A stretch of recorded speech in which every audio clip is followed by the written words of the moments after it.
अस्सलाम वालेकुम व्यूअर्स, मेरा नाम फराज अहमद है और आप देख रहे हैं मेरा यूट्यूब चैनल। और सबसे पहले मेरी आपसे रिक्वेस्ट होगी कि अगर आपने अभी तक इस चैनल को सब्सक्राइब नहीं किया तो सबसे पहले चैनल को सब्सक्राइब कर दें और साथ में लगे हुए बेल आइकन को प्रेस कर दें ताकि आपको नोटिफिकेशन और अपडेट वगैरह सबसे पहले मिलती रहें। इसके बाद एक और चीज़, बहुत अरसे से मैं अवेलेबल नहीं था, तबीयत ख़राब थी जिसकी वजह से बीच में काफ़ी अरसे तक वीडियोज़ नहीं आई और अब अल्लाह का शुक्र है काफ़ी हद तक के रिकवर हो चुका हूँ, तो इंशाल्लाह आने वाले दिनों में आपको वीडियोज़ मिलती रहेंगी। इसके साथ साथ आज फारिस मेरे साथ थे तो मैंने कहा क्यों ना आज इनको जो है वो फिर से पकड़ के एक वीडियो बनाई जाए जिसमें, क्योंकि अब एक दिन के बाद 2020 स्टार्ट हो रहा है, तो क्यों ना अगर आपने 2019 मिस कर दिया, अगर आपने उसमें कुछ नहीं किया तो वाई नॉट एक जीरो से स्टार्ट लें, 2020 के अंदर अपने आप को मोटिवेट करें और एक नए सिरे से अपने आप को जो है वो मोटिवेट करके आप ऑनलाइन फील्ड के अंदर आएँ, अपना काम करें और इस साल आप ये तैयार कर लें कि आपको कुछ ना कुछ अर्निंग करनी है, कुछ ना कुछ काम करना है। तो इसलिए मैंने फारिस को बोला कि यार आप हमें बताएं कि आपके लिहाज से वो कौन कौन सी चीज़ें हैं जो हम 2020 में कर सकते हैं, और तो उसकी डिटेल जो है वो इस वीडियो में आपसे डिस्कस करेंगे। तो चलिए स्टार्ट करते हैं आज की वीडियो। तो फारिस, जैसा कि हमने डिस्कस किया है कि सबसे पहले अभी बताइए कि 2020 अब स्टार्ट होने वाला है, तो जो ऑडियंस है वो ऐसा क्या करे 2020 के अंदर कि जो न्यूबीज हैं या जो स्टार्टअप्स हैं या जिनको थोड़ा बहुत काम आता है वो इस साल अपनी अर्निंग कर सकें, अपने पाँव पे खड़े हो सकें और अपना घर चला सकें। तो इस हिसाब से आप हमें गाइड करें। देखिए, इसमें सबसे पहले तो ये करें कि पेड मीडिया की तरफ अब आ जाएं और बाकी सारी चीज़ें जो हैं उनका पीछा छोड़ दें, क्योंकि टेक्नोलॉजी चेंज होती है, रेवोल्यूशन आता है, हर चीज़ बदलती है।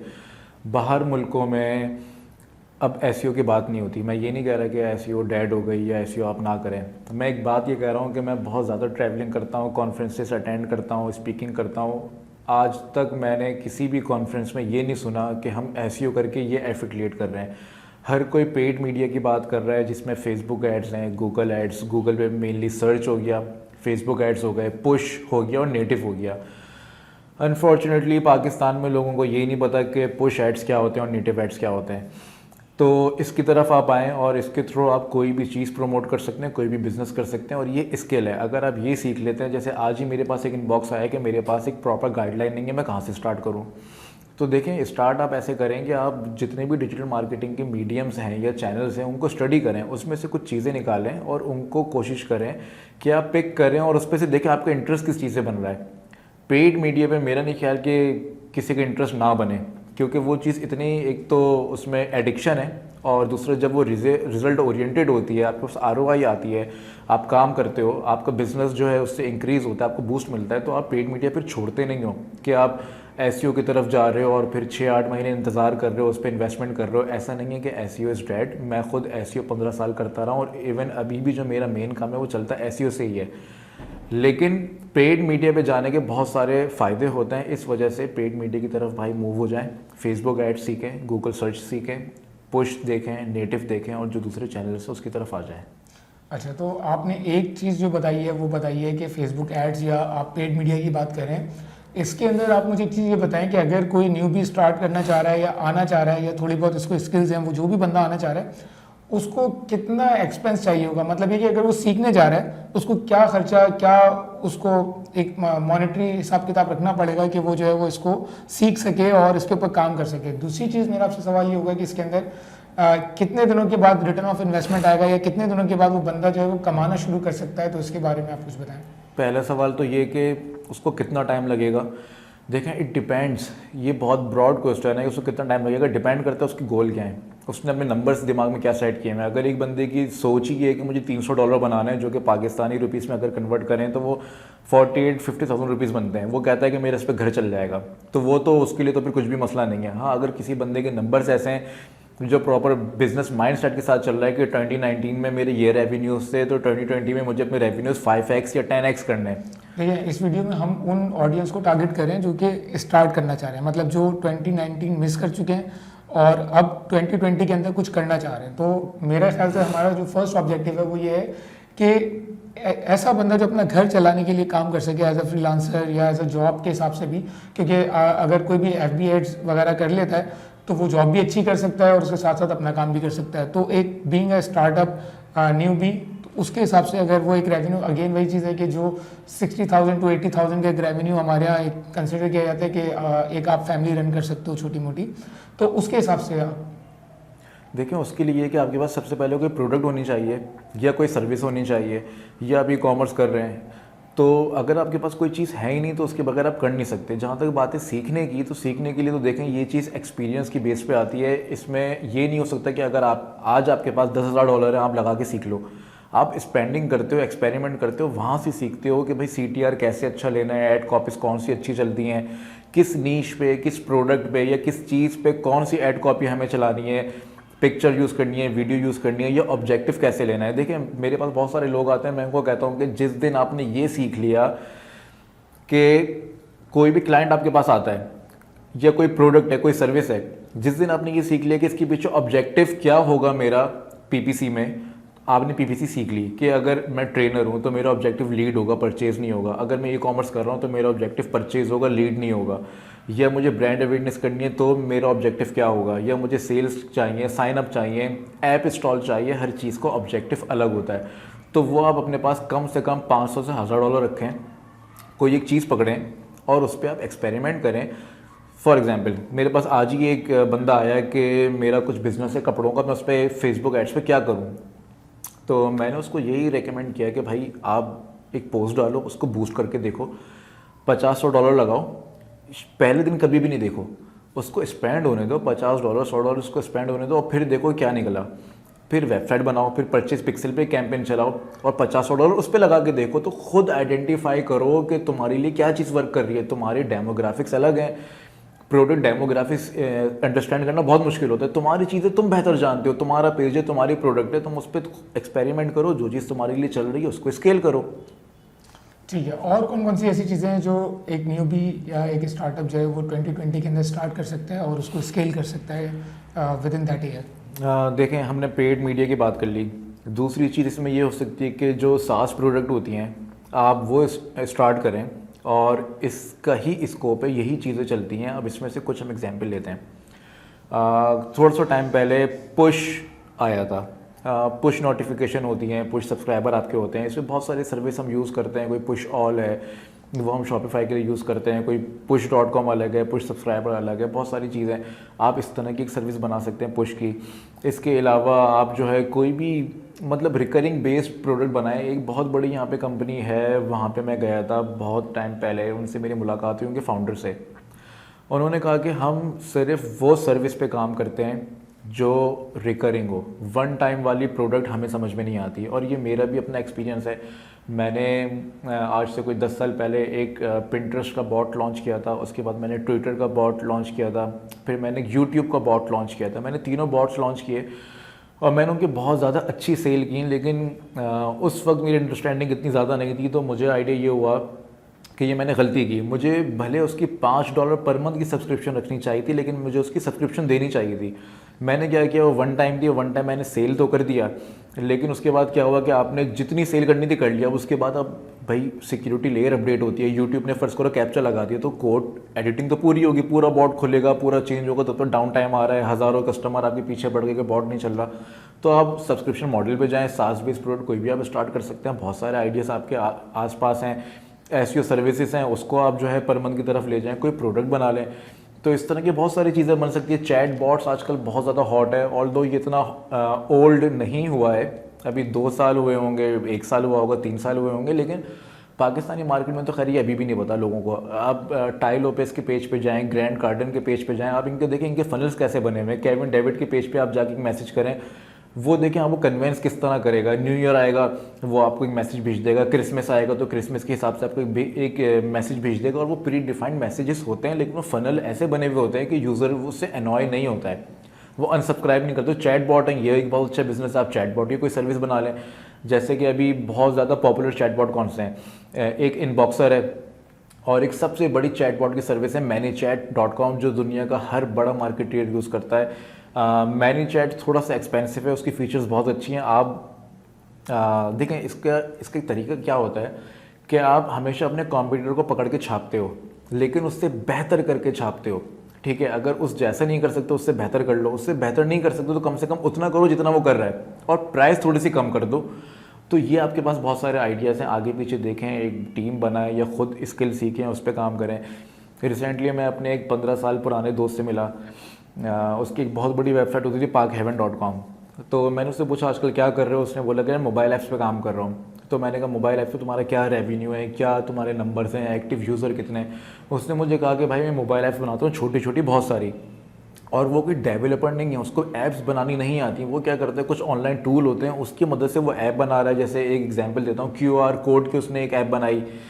इसी तरह उसने एक दो सिमिलरली आइडियाज़ उसने एक ऐप बनाई, 2-3 ऐप्स उसने बनाई में एक्टिव यूज़र किसी पे 20,000 है, किसी पे 30,000 है, किसी पे 3 लाख है। और उसने क्या किया, रिकरिंग रख दिया, भले $1 है लेकिन आपके पास हर महीने कम से कम कमाई आ रही है, जिससे आप अपने बिजनेस को स्केल कर सकते हो, उसमें इंप्रूवमेंट ला सकते हो, उसको अपग्रेड कर सकते हो या नई प्रोडक्ट्स खड़ी कर सकते हो। तो आइडियाज़ बहुत सारे हैं, दिमाग का इस्तेमाल करें, पीछे ना पड़ेंगे भाई तुम आइडिया दे दो। इसके अंदर एक और चीज़ थोड़ी सी मैं ऐड करूंगा कि आप कोड कैनियन पे चले जाएं। कोड कैनियन के ऊपर आपको ऐप्स बहुत सारी हैं जो आपको $30, $50, $70 में मिल जाएंगी।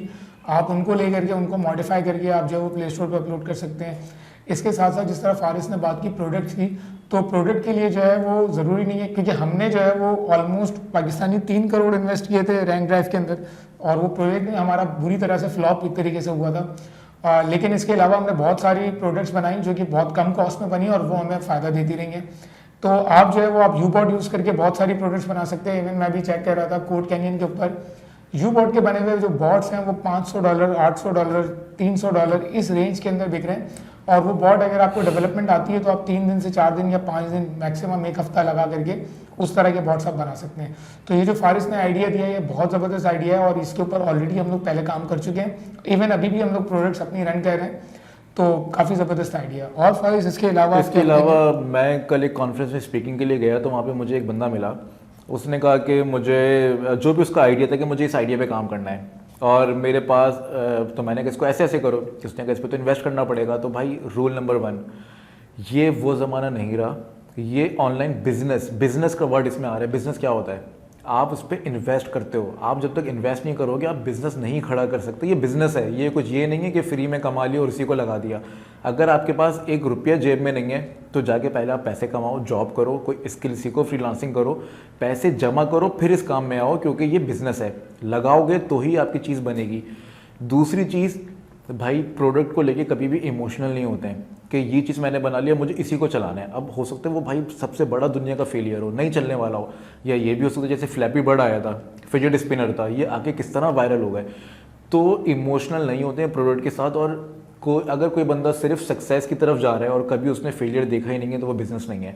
किसी भी बिज़नेस में जहाँ पे अप एंड डाउन नहीं आए कि मतलब आसमान से ज़मीन पे आ गए और हीरो से ज़ीरो, ज़ीरो से हीरो, ये नहीं होगा तो वो बिज़नेस नहीं होता है। तो ये 2 बातों को दिमाग में रखें। 10 प्रोडक्ट बनाए, एक कामयाब होगा। फ्लैपी बर्ड की एग्जांपल लें, उस बंदे ने नंबर्स मेरे आगे पीछे हैं, हो सकता है कोई कुछ ऐसी मैंने पढ़ा था कि 35 उसने गेम्स बनाए थे, नहीं चले, कोई $1 मिलियन की इन्वेस्टमेंट की, वो बैंकरप्ट हो गया, डूब गया, बर्बाद हो गया। यार किस में इतना पेशेंस है कि 35-40 गेम्स बनाने के बाद फेल हो जाए और फिर वो गेम बने और वो हिट हो जाए। तो ये करेज आपके अंदर होना चाहिए। अगर आप रिस्क टेकर नहीं है, आपको ये लगता है कि डर डर के फूक फूक के आप कदम रख रहे हैं, तो भाई ये फील्ड आपके लिए नहीं है, छोड़ दें, अब नौकरी करें जाके। ठीक है, और कौन कौन सी चीज़ें हैं जो हम 2020 में स्टार्ट करें? अमेज़ॉन FBA जो है, इसका बहुत ज़्यादा हॉट ट्रेंड आजकल चल रहा है। हर बंदा अमेज़ॉन FBA कर रहा है और हर कोई इसके पीछे है। भाई देखें, अमेज़ॉन FBA के लिए आपके पास कम से कम इन्वेस्टमेंट होनी चाहिए और इसमें सारा गेम होता है प्रोडक्ट का। अब इसके टूल्स अवेलेबल हैं, हीलियम है, जंगल स्काउट है। लोग इससे क्या करते हैं, प्रोडक्ट हंटिंग करते हैं, फिर वो पाकिस्तान से, चाइना से मैन्युफैक्चर करवाते हैं। फिर अमेज़ॉन 2 तरह का होता है, एक होता है अमेज़ॉन FBA, एक होता है FBM, अगर मैं गलत नहीं हूँ तो, क्योंकि मैं अमेज़ॉन FBA में नहीं हूँ।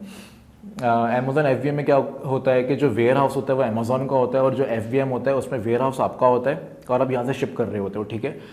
अब इसमें बहुत सारी कहानियाँ इन्वॉल्व होती हैं कि आपके पास कोई बंदा US में होना चाहिए, US का बैंक अकाउंट आपके पास होना चाहिए, आप वहाँ पे साइन अप करोगे, अपनी प्रोडक्ट लिस्ट कराओगे। लेकिन अगेन सबसे बड़ा इसमें ड्रॉबैक क्या है कि ये एक बहुत बड़ी एक एजेंसी थी दुबई की, उसके फाउंडर ने मुझे एक बात ये कही कि आपका बिजनेस चाहे हज़ारों डॉलर का चल रहा है या लाखों डॉलर का चल रहा है, लेकिन आप किसी एक प्लेटफॉर्म पे डिपेंडेंट हो। व्हाट इफ अमेज़ॉन आपकी लिस्टिंग उड़ा दे, जो कि उड़ाता है। अगर लिस्टिंग उसने आपकी उड़ा दिया, अभी आप कहाँ चले गए, अभी हीरो से ज़ीरो हो गए, डिपेंडेंट तो अमेज़ॉन पे थे।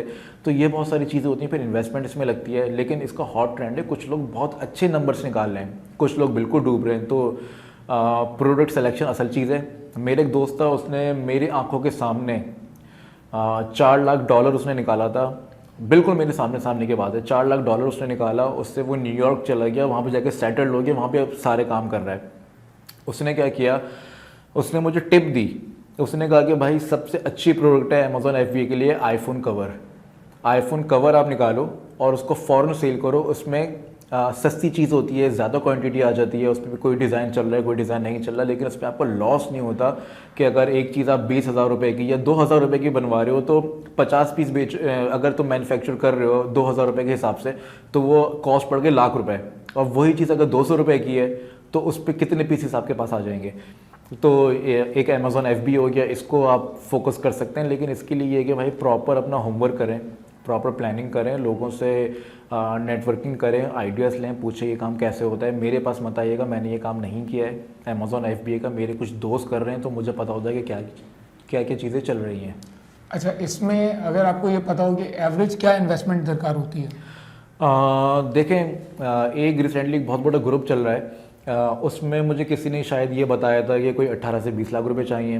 किसी ने मुझे ये बोला था कि ये काम 5 लाख रुपए से भी स्टार्ट हो सकता है। अब इट डिपेंड्स कि आप कितनी प्रोडक्ट लेके जा रहे हो, क्या कर रहे हो। मुझे इसकी साइंस का नहीं पता, हो सकता है मेरे नंबर गलत हों, लेकिन 4-5 लाख रुपए मुझे किसी ने बोला था कि यार ये करके ना आप ट्राई दे सकते हो इस पर कि होता क्या है। और लेकिन अब अगेन बड़ी इन्वेस्टमेंट। फिर मुझे एक बंदा जो अमेजोन FBA कर रहा है, उसी के अपने ही अल्फाज हैं कि अगर 20-25 लाख रुपए की इन्वेस्टमेंट हो तो फिर अमेजोन FBA क्यों करो। अच्छा, जहाँ तक मेरी नॉलेज है, मैंने जो 2-3 लोग मेरे जान पहचान में कह रहे हैं, ऑलमोस्ट उन्होंने जो मुझे फिगर बताई है वो यही है कि 5 लाख से 6 लाख के दरमियान की जो फिगर है उसमें आप ये काम कर सकते हो आराम से। उसमें ये कि फिर वो छोटे आइटम्स होते हैं ना, लो टिकट आइटम होता है, जैसे आईफोन कवर हो गया, बेबी की प्रोडक्ट्स हो गई, या कुछ भी, कोई एग्जांपल दे रहा हूँ, कोई टूथब्रश हो गया, कुछ इस तरह के जो छोटे लो टिकट आइटम होते हैं उस पर फिर आप काम कर लेते हो, उसकी वेरिएशंस बना लेते हो और डिस्प्ले कर सकते हो नंबर की इतनी क्वांटिटी है। ठीक है, और इसके अलावा अगर कोई चीज़ आपके माइंड में हो कि जो 2019 में स्टार्ट की जा सके? इसके अलावा ई-कॉमर्स। देखिए, मैंने इन 15 सालों में कोई ऐसी चीज़ नहीं है जो मैंने ट्राई ना की हो। मतलब अगर कोई बंदा सोचता है ना कि उसका मेथड यूनिक है, तो मैंने वो भी किया हुआ है। एक अभी कमेंट आया था हमारी वीडियो पे, एक बंदे ने मुझे बोला क्या ये बंदा अल्लामा है? हाँ, मैं अल्लामा हूँ, और 15 साल में मैंने कोई 15,000 चीज़ें की हैं और पूरी दुनिया में मेरा नाम है। आप इसराइल चले जाएं, अमेरिका चले जाएं, UK चले जाएं, किसी से भी नाम लें वो मुझे जानता होगा, ठीक है। लोकल मुझे यहाँ पे लोग नहीं जानते, क्योंकि लोकल ना मैं स्पीकिंग करता हूँ ना मैंने यहाँ काम किया, तो काम मैंने सारे किए मैं। लेकिन सारे कामों का कंक्लूजन मैंने क्या निकाला है, एक सास बेस्ड प्रोडक्ट जो होती है वो आपकी ज़िंदगी बचा सकती है और आपका पूरा एम्पायर खड़ा कर सकती है, पूरा फॉर्चून बना के दे सकती है आपको। सास प्रोडक्ट हो गई। दूसरा, ई-कॉमर्स। मैंने बहुत सारी चीज़ें देखी हैं कि एफिलिएट हम कर रहे होते हैं, CPA कर रहे होते हैं। ऑल्दो CPA को अगेन कोई बीट नहीं कर सकता, लेकिन उसमें ऑफ़र कभी आ रही है, कभी वो डेड हो गई, कभी उसका ट्रेंड ख़त्म हो गया, कभी वो ऑफ़र ख़त्म हो गई, कभी वो सैचुरेटेड हो गई। ई-कॉमर्स में ये मैंने देखा है कि भाई आप एक प्रोडक्ट पकड़ के, सिर्फ एक छोटी सी प्रोडक्ट भी जो है ना आपको $1,00,000, $4,00,000, $1 मिलियन आपको दे सकती है। तो ई-कॉमर्स को मैं कहता हूँ कि भाई ये करने वाला काम है, क्योंकि अभी मेरा जितना फोकस है, जितना टाइम है, सारा ई-कॉमर्स पे जा रहा है और ई-कॉमर्स को ही स्केल कर रहा हूँ मैं इस वक्त। और ई-कॉमर्स के अंदर कितनी इन्वेस्टमेंट दरकार होती है? ई-कॉमर्स के अंदर इन्वेस्टमेंट दरकार होती है, अब ये अगेन बहुत ब्रॉड क्वेश्चन है कि आप वन प्रोडक्ट स्टोर बना रहे हैं, आप मल्टी नीश स्टोर बना रहे हैं, या एक जनरल स्टोर आप बना रहे हैं जिसपे आप डालकर टेस्टिंग कर रहे हैं। पर टेस्टिंग कर कैसे रहे हैं? फेसबुक ऐड से कर रहे हैं, गूगल शॉपिंग से कर रहे हैं, पिंटरेस्ट ऐड से कर रहे हैं, या GDN गूगल डिस्प्ले नेटवर्क से कर रहे हैं, या SEO से कर रहे हैं। तो अगर फेसबुक ऐड से कर रहे हैं, अब जैसे कल कॉन्फ्रेंस में मेरी स्पीकिंग थी, इतने सारे लोग मुझे आगे मिले कि सर कितना बजट चाहिए, तो मैंने कहा भाई देखो, अगर आप अपने आप को ये समझते हो कि आप बहुत ज़्यादा एक्सपीरियंसड हो तो $4-5 हज़ार अपने पास रखो, अदरवाइज़ अपने पास मत करो ये काम। अगर आप बहुत ज़्यादा एक्सपीरियंस्ड हो तब भी $4-5 हज़ार अपने पास रखो, क्योंकि प्रोडक्ट टेस्टिंग की बात है। हाँ, वो एक अलग बात है कि पहला ही प्रोडक्ट टेस्ट किया वो विनर हो गया, ये भी हो सकता है भाई। मैंने ऐसे ऐसे लोग देखे हैं जिन्होंने 20-20 प्रोडक्ट टेस्ट किए, उन्होंने $8-8 हज़ार लगा दिया, उनको विनर नहीं मिला। उसके बाद जो उनको विनर मिला तो वो तो उनको पता नहीं कहाँ से कहाँ ले गया।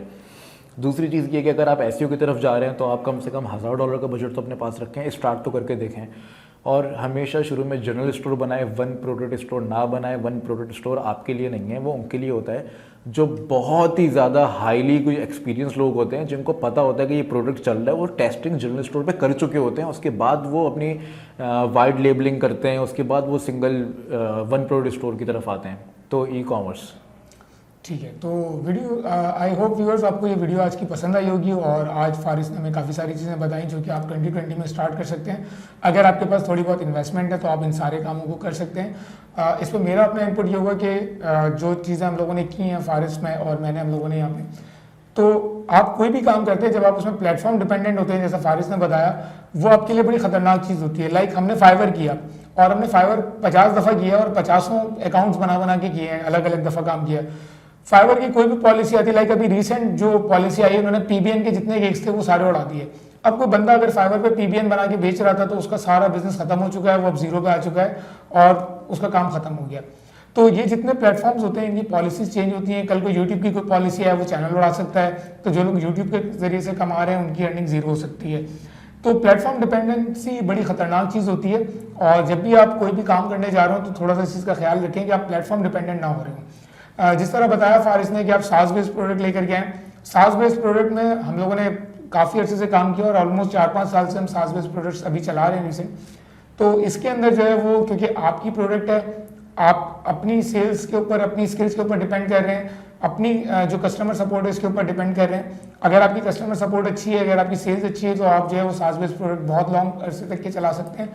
इवन सास बेस्ड प्रोडक्ट्स में हम एक्सपेरिमेंट्स करते रहते हैं और अगर एक प्रोडक्ट हमारी, क्योंकि एक प्रोडक्ट का जो लाइफ साइकिल होता है वो 3 साल से 5 साल के दरमियान होता है, तो अगर उसका लाइफ साइकिल खत्म हो रहा है, आप उसके साथ साथ एक्सपेरिमेंट्स करके नेक्स्ट प्रोडक्ट जो है वो अपनी लाइफ कर सकते हैं और मीनवाइल एक्सपेरिमेंट्स करते रहें। जो प्रोडक्ट आपको जो है वो अच्छा रेवेन्यू दे आप उसको कंटिन्यू करें, जो प्रोडक्ट आपकी फेल हो जाए आप उसको ड्रॉप करते जाएं। और इसी तरह से ई कॉमर्स है, ई कॉमर्स के अंदर भी आप डिपेंडेंट नहीं है, आप एड चला रहे हैं, वहाँ से आपके पास सेल्स आ रही हैं। तो पर्सनली जो है दो चीज़ें ऐसी हैं जो कि प्लेटफॉर्म डिपेंडेंट नहीं है, जो फारिस ने डिस्कस की और इसके ऊपर आप काफ़ी अच्छा काम कर सकते हो। और इसके साथ साथ जो चीज़ें प्लेटफॉर्म डिपेंडेंट है, लाइक अमेजॉन हो गया या फेसबुक एड्स वगैरह हो गए, तो इसके ऊपर भी आप काम करके बहुत अच्छा काम कर सकते हो। लेकिन अगेन थोड़ा सा हम लोगों ने डिफ्रेंशिएट कर दिया कि आपके लिए क्या चीज़ बेहतर है और किस तरह से आप काम कर सकते हो। तो आई होप आपको आज की वीडियो पसंद आई होगी और चैनल देखने के लिए आपका बहुत बहुत शुक्रिया। अगर आपने अभी तक सब्सक्राइब नहीं किया तो सब्सक्राइब कर दें। Thank you for watching this video.